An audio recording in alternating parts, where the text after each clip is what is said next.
Bon, merci encore pour votre présence et on va essayer à travers de cas cliniques de d'apporter des actions correctives face à des indicateurs de performance faibles durant la procédure de fécondation in vitro. Alors, avoir des indicateurs de performance à toutes les étapes de la fécondation in vitro, à partir de la stimulation ovarienne jusqu'à l'obtention de la grossesse, est très important. Pourquoi? Parce que ça nous permet d'avoir des références, une référence et ça nous permet aussi de s'auto-évaluer pour s'approcher le plus possible de ces indicateurs de performance afin d'atteindre la compétence requise afin de donner le maximum de chances à nos patientes. Et vous voyez qu'à chaque étape de la stimulation ovarienne, de la procédure de la fécondation in vitro, les sociétés savantes ont émis des indicateurs de performance vers lesquels tout le monde va essayer de tendre pour améliorer les pratiques. Alors, premier cas clinique, une femme de 26 ans, le mari 38 ans, une infertilité type primaire, durée 5 ans, origine mixte, cause OPK plus OAT, indication DICSI. Là, on fait un protocole de stimulation agoniste long plus gonal et monitorage à J6. On voit que le stradiol est élevé à 1480 et on a une réponse excessive au niveau des follicules. À votre avis, qu'est-ce qu'il faut faire ici? Ici, il faut stopper la stimulation parce qu'il y a un risque d'hyperstimulation qui est net. Et là, on reprend ce couple-là avec un protocole antagoniste et frisol et naissance d'une fille en bonne santé après le deuxième transfert d'embryon congelé. Donc ici, c'est pour parler des causes d'annulation qui peuvent être soit une hyperréponse avec risque d'hyperstimulation ou hyporéponse avec absence de réponse. Et il faut tendre vers un taux d'annulation qui ne doit pas être supérieur à 6% ou surtout un indicateur de performance, disons, souhaité vers les 3,5%. Il ne faut pas que le taux d'annulation dépasse les 3,5% dans les cycles FIV. Et il faut essayer de faire cette auto-évaluation pour chaque centre tous les 6 mois à peu près ou pour tous les 100 cycles. Parce que si le taux d'annulation est plus important que ça, il faut peut-être essayer de mieux contrôler les indications et de mieux et de mieux choisir les patientes en fonction et d'adapter les traitements. Alors, pour le deuxième indicateur de performance, c'est le taux d'hyperstimulation ovarienne qui ne doit pas dépasser les 2,5% ou les 1% idéalement si on utilise les agonistes, mais pour les antagonistes, ce taux d'hyperstimulation ne doit pas dépasser les 1,5% et idéalement ne doit pas dépasser les 0,5%. Et donc, les mesures correctives, il faut tenir compte de l'âge, de poids moléculaire, de bilan de réserve ovarienne, des réponses antérieures, de la patiente, reconnaître les patientes à risque d'hyperstimulation afin d'adapter et personnaliser les protocoles, les doses de gonadotrophine. Le deuxième cas clinique, c'est une femme de 31 ans, infertilité primaire, durée 6 ans, origine féminine et cause tubaire.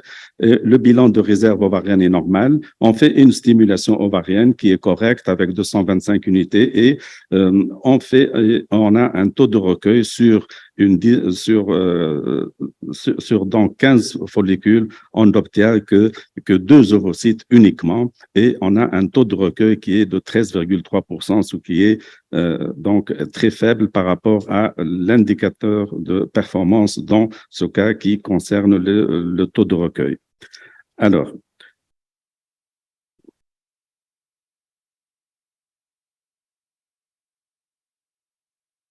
les causes possibles d'un taux de recueil faible d'ovocytes, c'est soit des causes techniques, soit les ovocytes sont là, mais n'ont pas été détachés de la paroi folliculaire.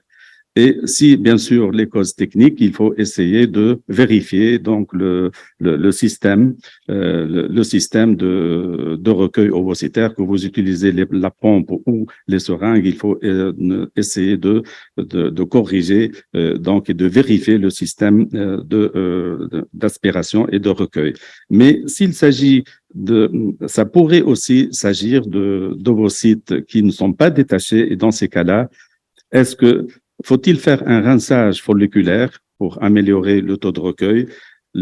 Cette méta-analyse qui date de 2018 montre que de manière systématique, il n'y a aucun effet significatif du rinçage des follicules. Ça n'augmente pas le taux de recueil. Ça a été confirmé par cette méta-analyse de 2022.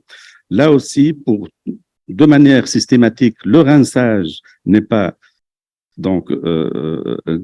conseillé, ou du moins n'a pas d'effet significatif, et ça confirme la méta-analyse de 2010 et qui est faite par le même auteur.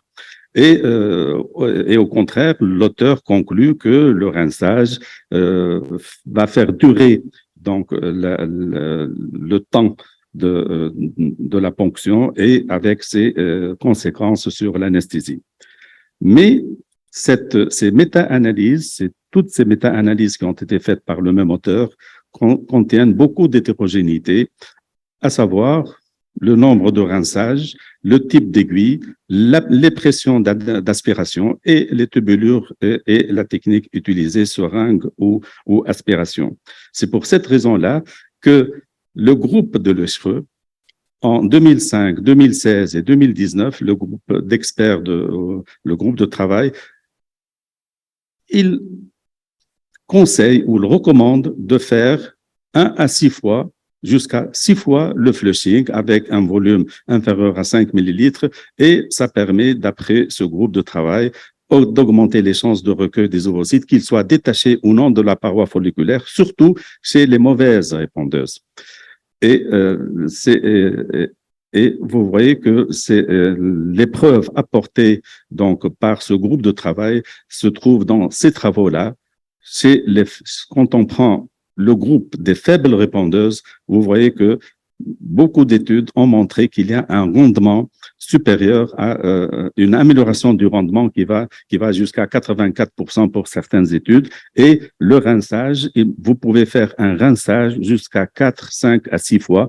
Et même, vous voyez ici en plateau, c'est après donc 6 fois que le rinçage, qu'il faut arrêter le rinçage, ça ne sert à rien. Mais de toute façon, le rinçage, parfois, dans certains cas, on peut rincer plusieurs fois le follicule et essayer d'insister pour recueillir quelques ovocytes. Et un ovocyte de plus, je vous rappelle qu'un ovocyte de plus, ça vous donne à peu près 8%, 8% de plus en termes de naissances vivantes, en termes de naissances cumulées de naissances vivantes.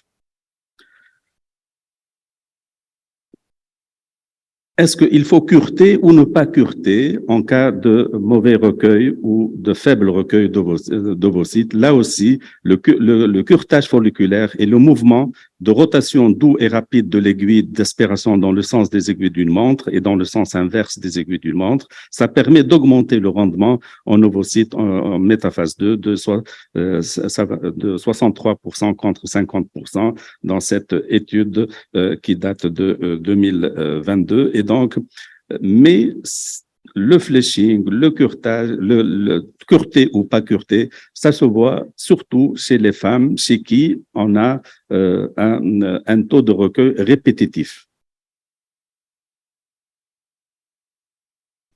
Alors, comme autre indicateur de performance pour rester dans le recueil ovocytaire, c'est le taux de complication.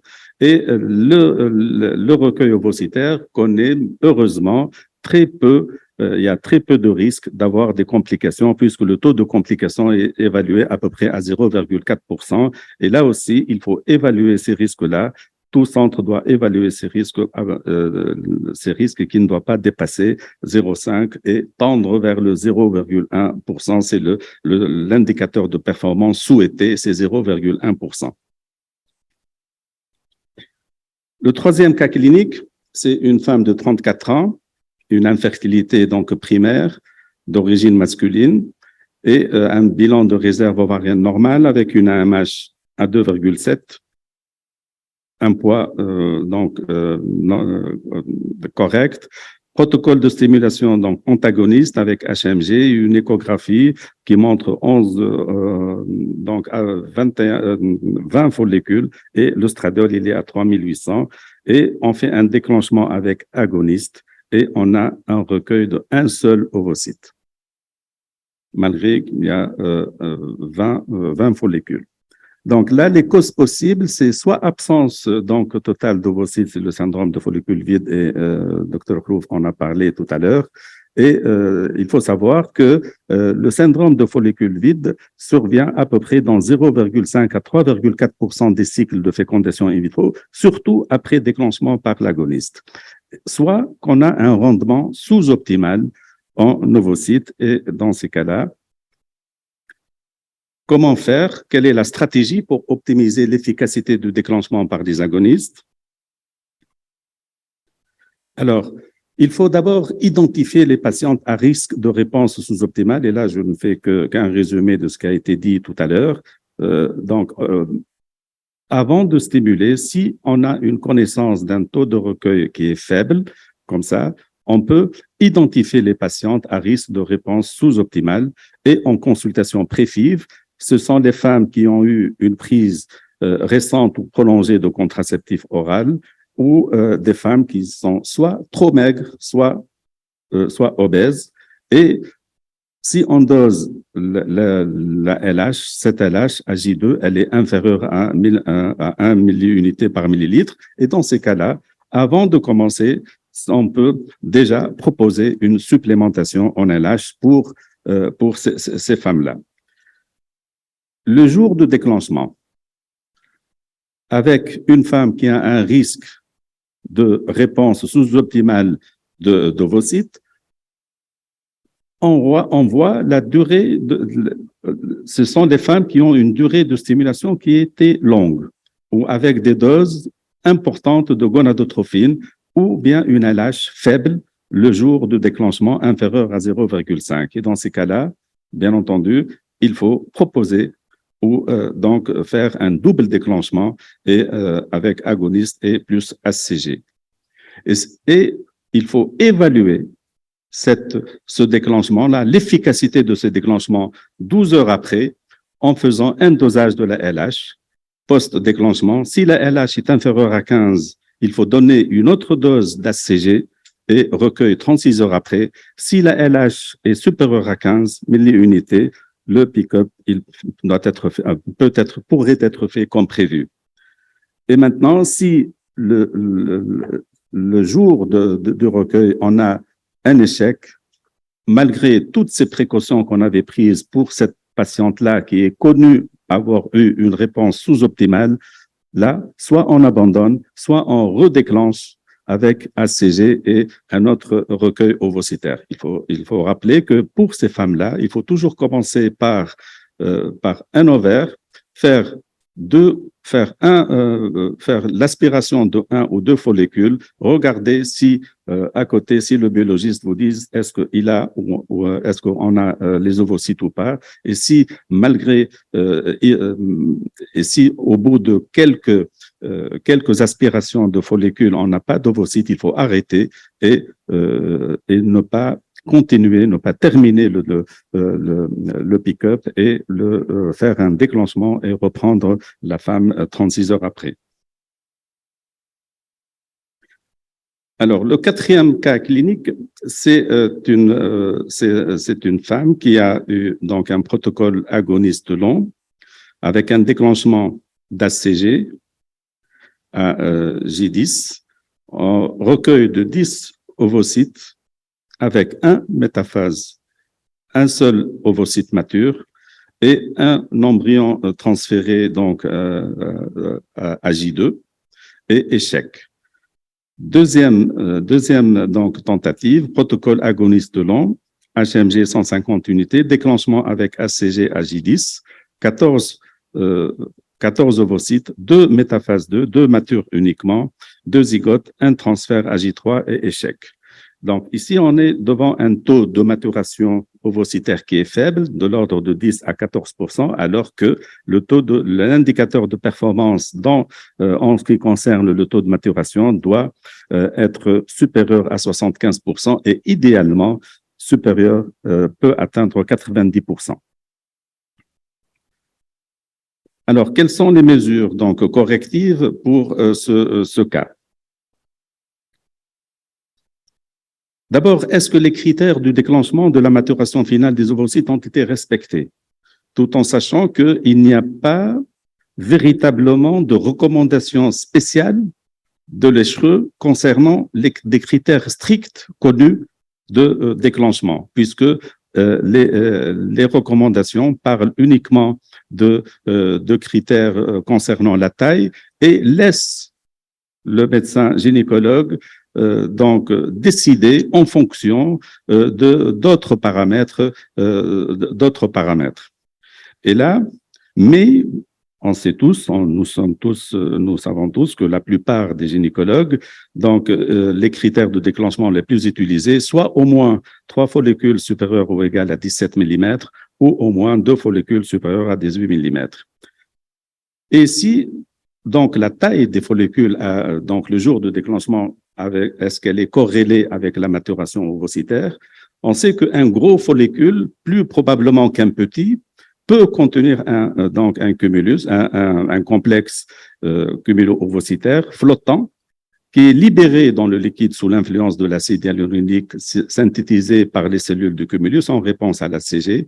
Et il est difficile de définir un seuil universel concernant donc le diamètre folliculaire. Tout ce qu'on sait, c'est que les follicules qui sont inférieurs à 12 mm donnent très peu de chances, on a très peu de chances d'avoir des ovocytes matures, et les supérieurs à 22 mm, c'est des post-matures. Et entre 12 et 22 mm, ils peuvent donc, toutes ces tailles-là peuvent donner des follicules donc matures, comme on le voit dans cette étude récente de 2022, où il montre que le maximum, c'est à partir même de follicules de 10 mm, de 12 mm, on peut avoir des ovocytes matures, mais le maximum, c'est disons, entre 13 et 22, 24, comme vous le voyez sur ce graphique-là.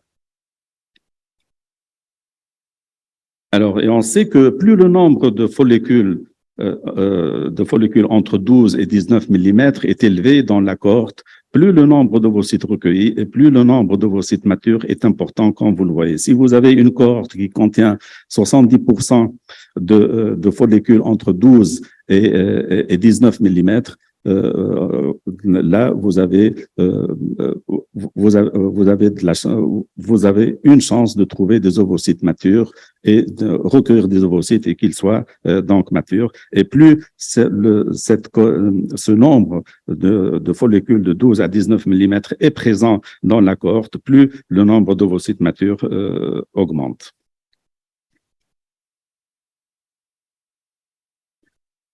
Alors, est-ce que cette taille donc optimale qui est en relation avec la maturation ovocytaire varie en fonction des agents de stimulation ovarienne?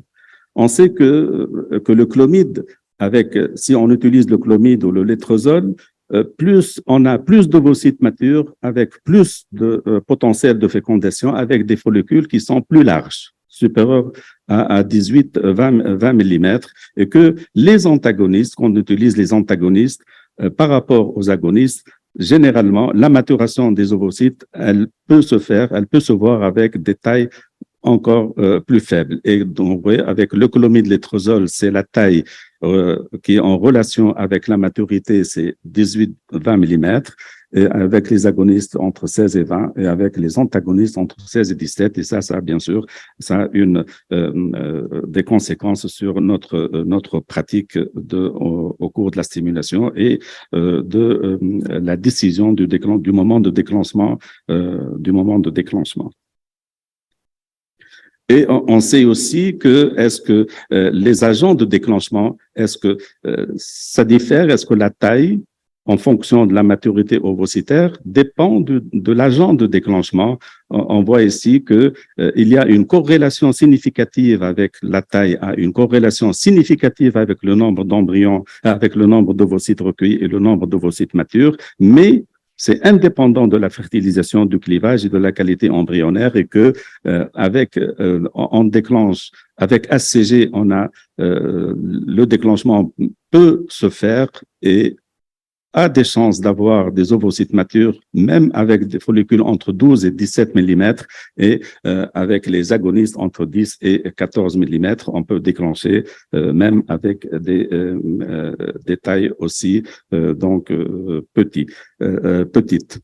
Ça a une influence bien sûr sur l'attitude, parce que il y a quand on fait le recueil ovocytaire, il y a certains qui disent c'est pas la peine de toucher les follicules de 10 mm ou de 11 mm. Alors, vous voyez ici que même des follicules de 10, de 12 mm, il faut aussi les ponctionner, parce que on peut donc recueillir des ovocytes matures même avec des tailles petites comme ça.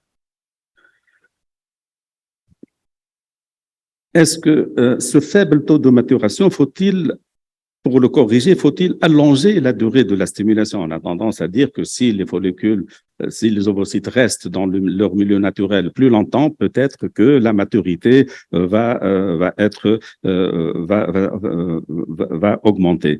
Alors là, vous voyez que si on allonge donc la durée de la stimulation, certes, on a plus d'ovocytes recueillis, on a d'ovocytes, mais au fur et à mesure que vous prolongez la stimulation, il y a le risque que la progestérone donc augmente, et là, vous multipliez le taux de fausse couche par 1,8 et le taux de naissance diminue de 14%. C'est pour cette raison-là qu'aucun avantage à retarder le déclenchement pour avoir plus d'ovocytes matures, parce que ce que vous gagnez en maturité, vous le perdez donc en grossesse et en termes de naissance vivante, sauf si vous faites le frisol, et ça, c'est à démontrer. C'est pour ça que donc faut-il allonger donc la durée de la stimulation? C'est là où donc le rôle de la progestérone intervient dans la prise de décision. Et vous voyez que dans cette étude, vous voyez que si la progestérone est élevée par rapport à 1, dans la deuxième colonne, vous avez plus d'ovocytes matures, mais à l'inverse, vous avez en bas, vous avez un taux de grossesse qui est faible. Cela veut dire que donc la progestérone peut nous aider le jour de déclenchement. Si vous avez donc, dès que 3 follicules ont un diamètre supérieur à 18 mm, les décisions ultérieures pour déterminer le moment d'administrer la CG va dépendre du taux de la progestérone. Si le taux de progestérone est supérieur à 1 nanogramme, ne pas retarder l'administration de la CG de 24 heures. Mais si le taux de progestérone est inférieur à 1 mg, vous avez le temps. Vous pouvez à ce moment-là prolonger et gagner en maturité sans perdre en termes de nidation et de grossesse. Et donc, le taux de progestérone, le jour de déclenchement, il pourra nous aider. Si le jour de déclenchement, vous avez un taux de progestérone qui est faible, vous pouvez prolonger la stimulation. Mais si vous avez un taux de progestérone élevé, il ne faut pas prolonger la stimulation, ça ne sert à rien. Alors, faut-il procéder à un double déclenchement pour améliorer le taux de maturation ovocytaire? Il a été démontré que l'induction d'un pic de FSH par l'agoniste de la GnRH dans le double déclenchement en plus de pic de LH augmente le nombre d'ovocytes, et la poussée de FSH est associée à la maturation des ovocytes, à l'expression des cellules de cumulus et à la libération d'enzymes protéolytiques impliquées dans le processus d'ovulation.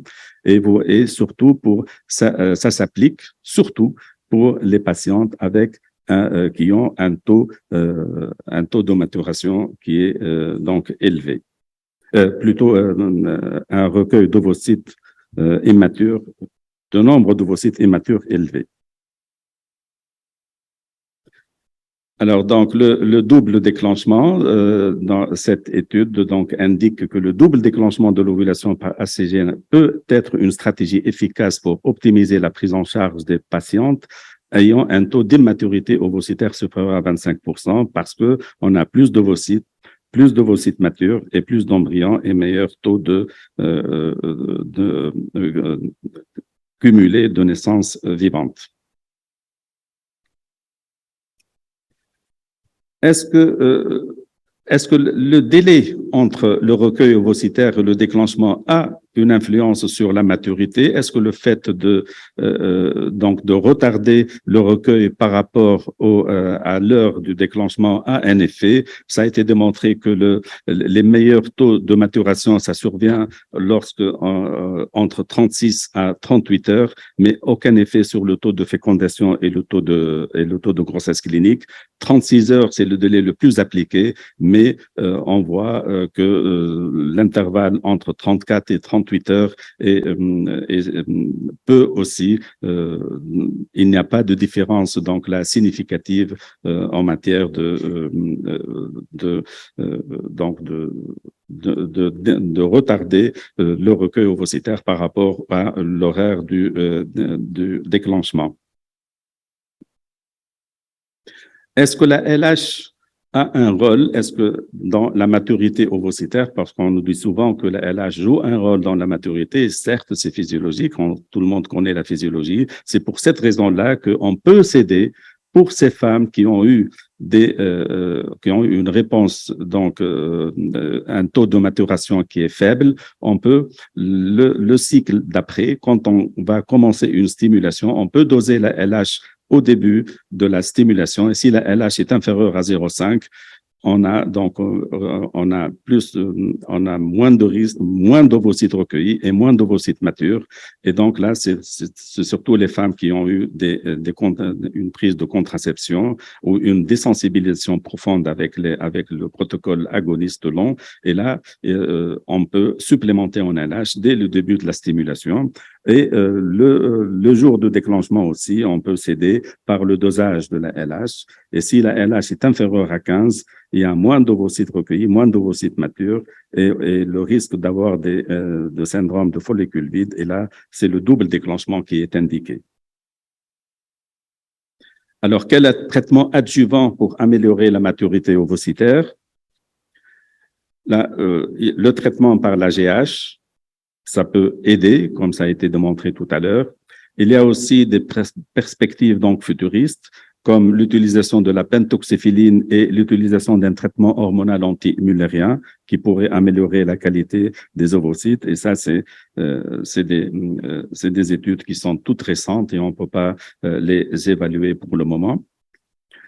Alors, donc, on revient à ce cas clinique qui a eu donc ce taux de maturation ovocytaire faible. Qu'est-ce qu'on a fait pour corriger? Donc, on a fait, vous vous rappelez que ce couple-là avait un protocole agoniste avec un déclenchement ACG. Donc, on a changé le protocole antagoniste pour pouvoir faire le double déclenchement et le critère de déclenchement avec des follicules plus petits de 16 mm, ce qui nous a permis de corriger donc la stimulation de cette dame-là et avec un blastocyste qui a été transféré une grossesse avec cette blastocyste congelée. Alors pour finir, il y a maintenant il y a du nouveau concernant le syndrome qu'on appelle le syndrome d'ovocyte donc mature. Il y a maintenant des études qui nous permettent de faire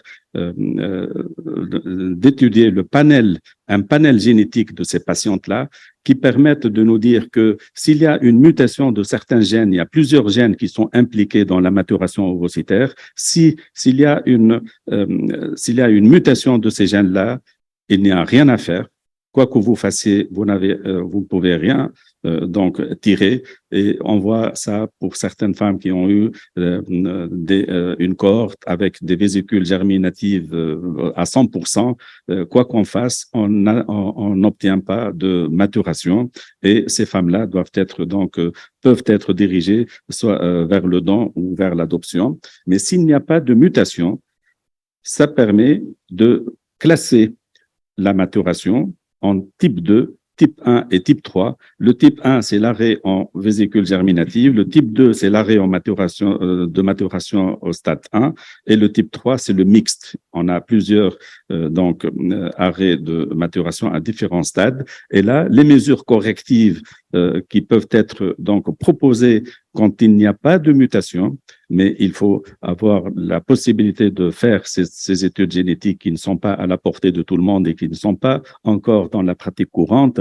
Et les mesures correctives, bien entendu, on les a citées tout à l'heure, Dr Plouf et moi-même. Maintenant, pour insister sur ces mesures-là, on privilégie le protocole antagoniste parce que ça nous permet d'utiliser après le déclenchement, le double déclenchement, le dosage de la LH à J2 avec une supplémentation en LH en fonction de ce taux-là, respecter la taille requise des follicules lors du déclenchement de la maturation finale, faire le double déclenchement, se baser sur le dosage de la progestérone pour mieux apprécier la durée de la stimulation et l'AMIV, la maturation in vitro avec l'utilisation de l'étrozole ouvre maintenant d'autres perspectives, l'utilisation de l'AGH, l'utilisation de la pentoxyphiline aussi, ou d'autres molécules comme les antimullériens peuvent peut-être dans le futur nous aider et résoudre ce problème de maturation ovocytaire qui est vraiment un problème très difficile à résoudre et difficile donc à faire comprendre aux patientes parce que pour les patientes, un taux de maturation faible, c'est le médecin qui n'a pas fait son travail. Alors, je donne la parole à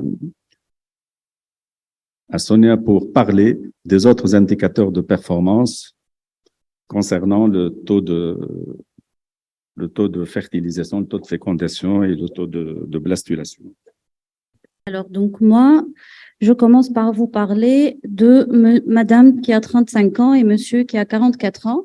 Ils n'ont pas d'antécédents, donc ils ont un BMI normal et ils ne fument pas. Alors, pour madame, elle a un bilan hormonal qui est normal, une hystérographie qui est normale. Alors, pour le spermogramme de monsieur, donc on a une concentration à 90 millions par millilitre, une mobilité progressive à 40% et des formes typiques à 4%. Alors, donc c'est une infertilité primaire de 10 ans, a priori qui serait d'origine inexpliquée. Ils ont eu un échec de 3 cycles stimulés avec des rapports programmés et échec de 3 cycles d'insémination. Alors, le passage en Fivixie a été décidé. Donc, la patiente, elle a été stimulée en protocole antagoniste avec 3 ampoules de gonadotrophine. Elle a été déclenchée par de l'ovitrel. Donc, on avait recueilli 16 complexes cumulo-ovocytaires, 15 étaient matures, 1 dégénératif. Donc, on a fait la fécondation par de l'ICSI. Et donc, à J1, on était devant une situation d'échec total de fécondation. Donc, c'est la situation qui est redoutée par nous tous, autant les cliniciens que les biologistes. Donc, qu'est-ce qu'on va annoncer au couple? Qu'est-ce qu'on va leur expliquer?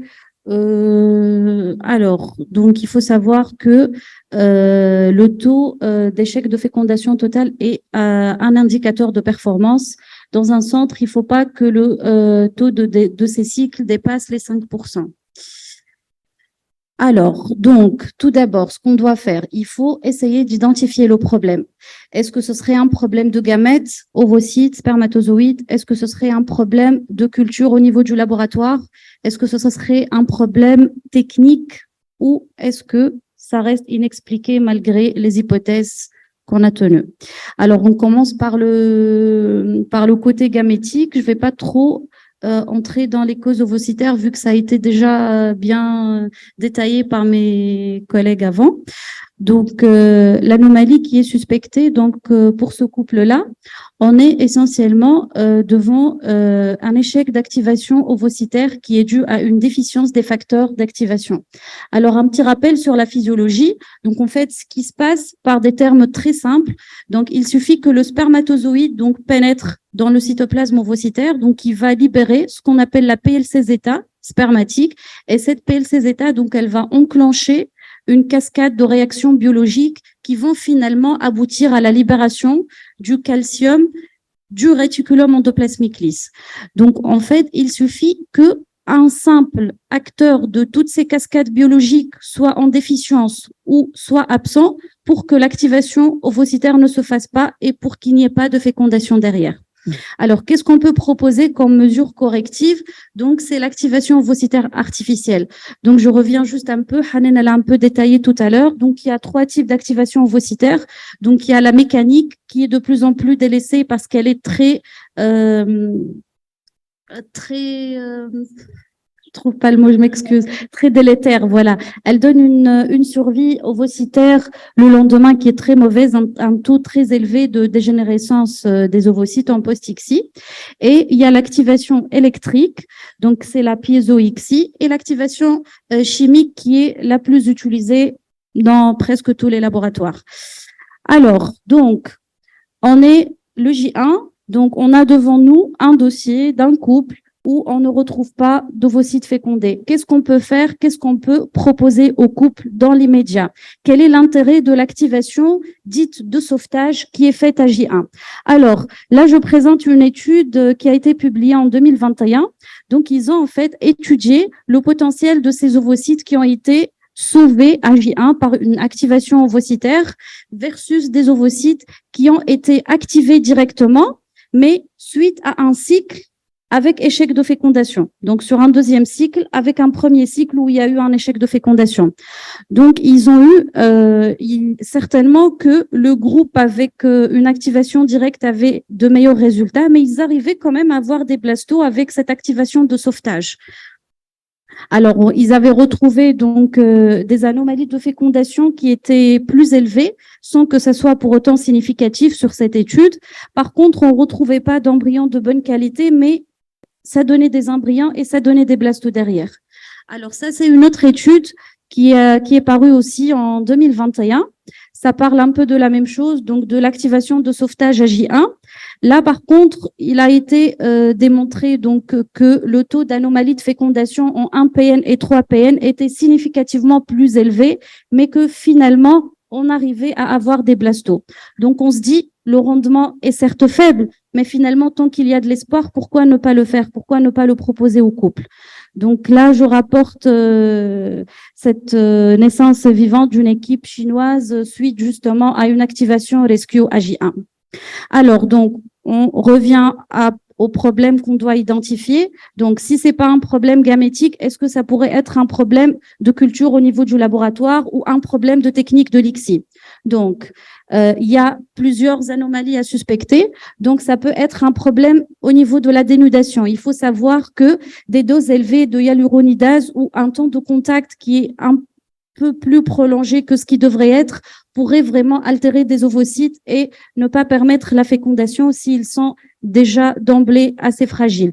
Donc, ce qu'il faut faire, il faut diminuer les doses, il faut limiter le temps de contact et pour certaines patientes, on peut proposer de l'accumulase qui est de la hyaluronidase recombinante d'origine humaine.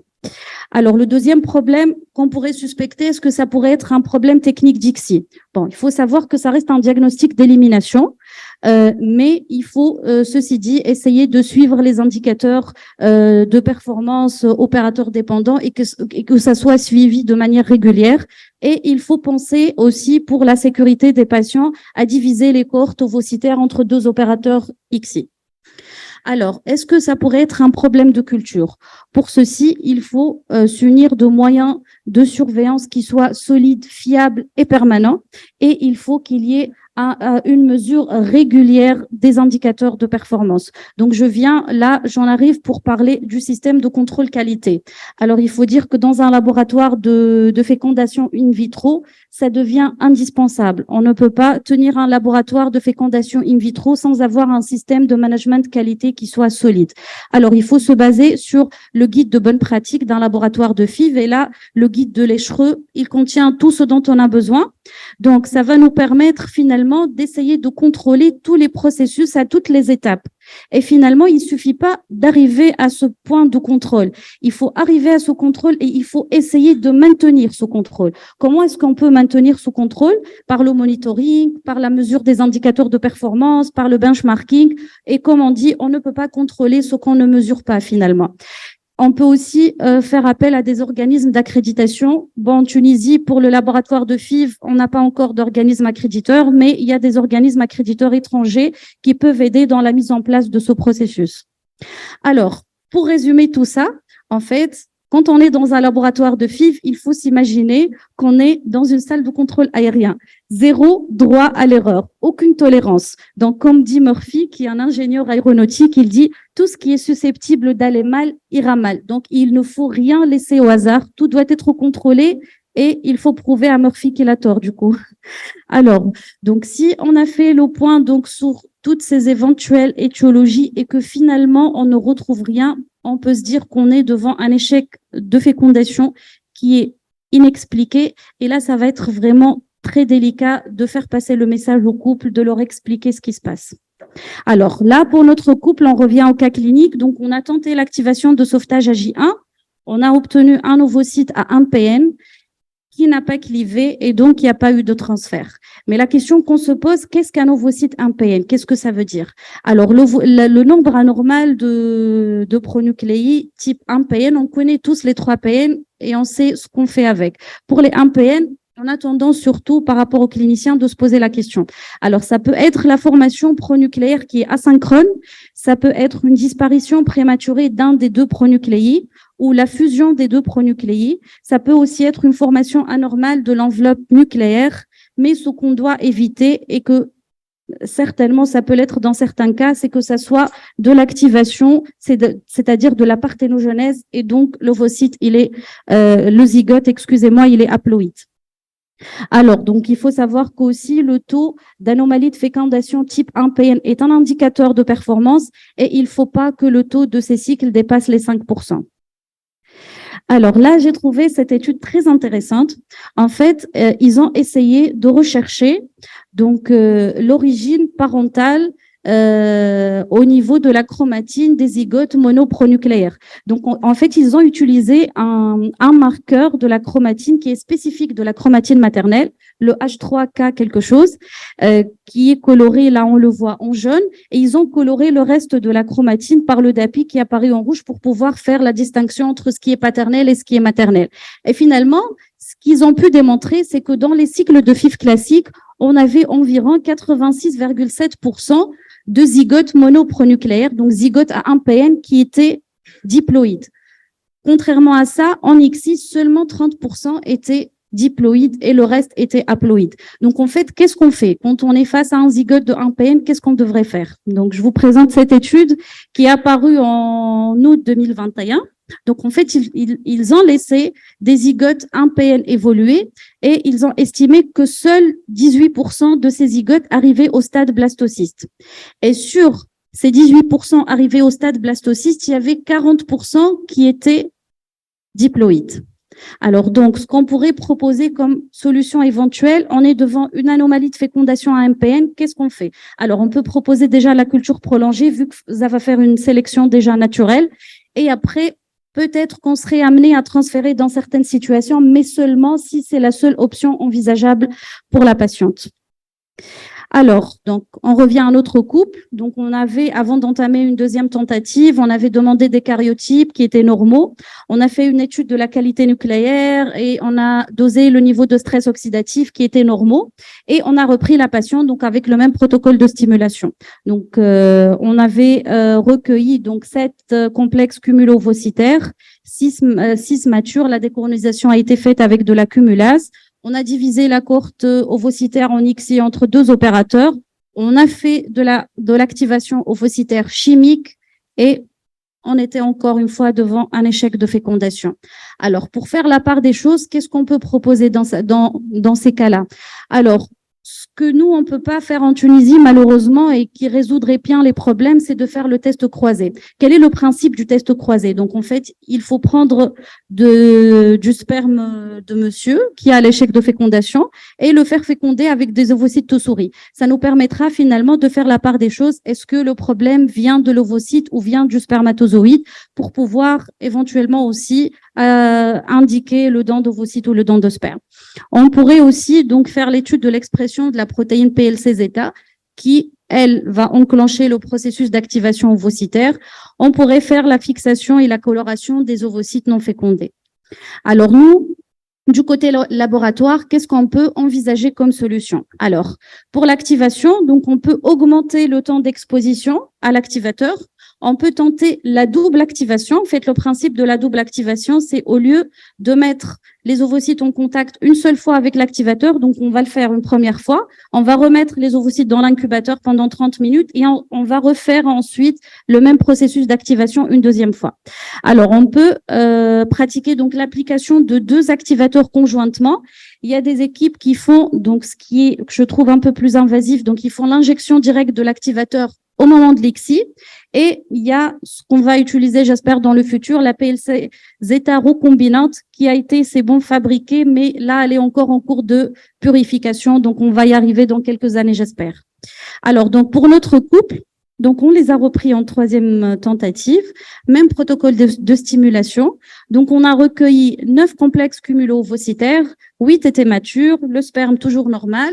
On a fait de l'ICSI avec une double activation à J0. Et on avait obtenu 2 zygotes, 2 embryons à J2, qu'on a laissé pousser en culture prolongée justement pour comprendre ce qui se passait, est-ce qu'on arriverait à avoir des blastos ou pas. On a pu avoir un blasto qui a été transféré et une grossesse évolutive. Une fin heureuse. Alors, on arrive au cas clinique 2. Alors, donc, madame, 37 ans, non tabagique, elle a un enfant vivant d'une première union, un bilan hormonal qui est normal, une hystérographie qui est normale. Monsieur, il a 42 ans, il est très tabagique. Au spermogramme, donc il a une concentration à 6 millions par millilitre, une mobilité progressive à 5% et totale à 10%, une tératose zoospermie extrême mais polymorphe. Alors, pour la première tentative, donc on a stimulé la patiente avec un protocole standard. On avait déclenché avec de l'eau vitrelle. On avait recueilli 13 complexes cumulo-ovocytaires, 12 matures. On avait fait de l'ICSI. On avait eu 10 zygotes sur les 12 micro-injectés, 10 embryons à J2 qu'on a mis en culture prolongée. Et finalement, on n'a malheureusement pas obtenu de blasto. Là aussi, donc, c'est une situation qui est assez délicate pour pouvoir expliquer au couple le jour du transfert que finalement, le transfert, il va pas se faire. Ça va être un peu délicat à expliquer. Alors, il faut savoir que le taux de blastulation est aussi un indicateur de performance sur lequel on doit se baser et il y a donc le taux de compétence qu'on ne doit pas être inférieur à 40% et le taux de benchmarking qui doit être supérieur à 60%. Alors, pour le développement embryonnaire, un petit rappel, je pense que Hanen l'a détaillé tout à l'heure, c'est juste pour dire que finalement, l'activation du génome paternel, elle commence à partir du stade J2, J3. Et donc, c'est là que tout ce qui est facteur spermatique va pouvoir commencer à s'exprimer. Et dans notre cas, vu que, on ne sait pas en fait, j'ai pas encore dit. Alors, là, c'est une nouvelle étude qui est apparue en 2020. En fait, justement, ils sont revenus sur cette idée d'expression de génome de l'embryon. Alors ici, ZGA, c'est l'activation du génome zygotique et MZT, c'est la transition du génome maternel au génome zygotique. Et donc, ils ont pu classer cette transition en plusieurs étapes et il a été retrouvé que certaines modifications commençaient à avoir lieu dès le stade zygote, dès le stade une cellule, mais que finalement, les modifications majeures avaient lieu, comme on le savait déjà, donc entre le stade J2 et J3. Alors, pour notre patient, donc on revient. Alors, on a fait donc une exploration spermatique avancée. Le taux de décondensation de l'ADN était à 23%, le taux de fragmentation de l'ADN était à 37% et le niveau de stress oxydatif était très élevé. Alors, pour une norme à 1 inférieure à 1,36, on était quand même à 38,5. Le karyotype de monsieur était normal. Alors, là, je parle un peu du stress oxydatif. Il faut savoir que l'origine du stress oxydatif est multifactorielle. Donc, ça peut être une origine de pathologie au niveau du système reproducteur mâle. Ça peut être des pathologies systémiques, mais ce qu'on ne doit surtout pas négliger, qu'on doit toujours avoir en tête, c'est que ça peut être surtout des facteurs environnementaux, un style de vie, et c'est sur ces facteurs-là qu'on peut avoir un effet plutôt facilement. Alors, le stress oxydatif, il va avoir un effet sur la fragmentation de l'ADN. Alors, comment se fait la fragmentation de l'ADN? Comment on arrive à avoir de l'ADN fragmenté? Il faut savoir qu'il y a deux étiologies. Alors, les anomalies, elles peuvent être formées au niveau méiotique ou au niveau post-méiotique. Et pour ces dégâts d'ADN, donc il y a des mécanismes de réparation. Alors, les cellules germinales peuvent réparer ces dégâts et les cellules de Sertoli aussi. Et s'il y a échec de ces phénomènes de réparation, donc l'ADN restera altéré. Alors, je présente cette étude justement sur l'effet de la fragmentation de l'ADN sur le développement embryonnaire.